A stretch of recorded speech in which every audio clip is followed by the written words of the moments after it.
Žilinka sa opäť stavia proti vláde, a tentoraz aj za cenu toho, že ide proti vlastným konzervatívnym hodnotám. Jeho posledný krok vyvolal veľkú búrku nevôle v konzervatívnom tábore. Ak nechcete, aby vám ďalšie zaujímavé video ušlo, odoberajte kanál Politika Online. Najnovší krok generálneho prokurátora vyvoláva otázku, či si Žilinka vôbec uvedomuje, aký politický a spoločenský význam jeho rozhodnutie môže mať. Maroš Žilinka totiž v utorok adresoval ministerstvu vnútra dve prokurátorské upozornenia. Reagoval tak na situáciu, keď ministerstvo v zákonom stanovenej lehote nerozhodlo o žiadostiach týkajúcich sa zápisu manželstiev rovnakého pohlavia uzavretých v Rakúsku do osobitnej matriky. Podľa Žilinku je ministerstvo ako príslušný správny orgán povinné konať bez zbytočného odkladu. Žiadateľov má následne informovať o výsledku konania, či už dôjde k zápisu do osobitnej matriky, alebo bude ich žiadosť zamietnutá. Táto vec sa týka aj politicky exponovaných osôb.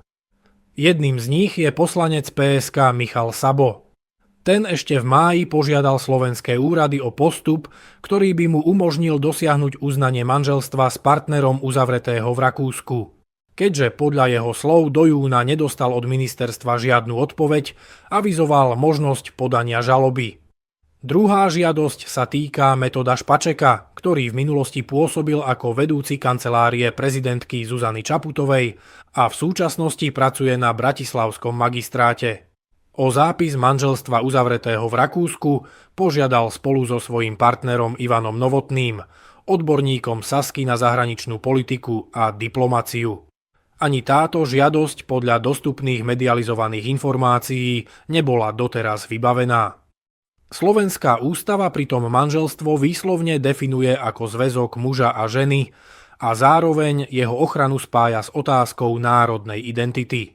Sabo a Špaček sa však pri svojich žiadostiach odvolávajú na rozhodnutie Súdneho dvora Európskej únie týkajúce sa Poľska z novembra minulého roka. Podľa tohto rozsudku majú členské štáty povinnosť uznávať manželstvá párov rovnakého pohlavia, ktoré boli uzavreté v inom členskom štáte únie. Samozrejme, generálny prokurátor môže argumentovať tým, že iba dohliada na dodržiavanie zákona a postup orgánov verejnej správy. Lenže politika nie je iba o paragrafových formuláciách. Je aj o hodnotách a o tom, akým smerom sa má spoločnosť uberať. Nemožno sa preto vyhnúť otázke, či Žilinkové kroky nie sú aj ďalším politickým odkazom vláde, s ktorou sa dostáva do čoraz otvorenejšieho konfliktu. Namiesto ochrany konzervatívnych hodnôt si tak Žilinka vybral sterilné a striktné dodržiavanie byrokratických pravidiel. Či to považujete za správne, môžete vyjadriť v komentári pod videom.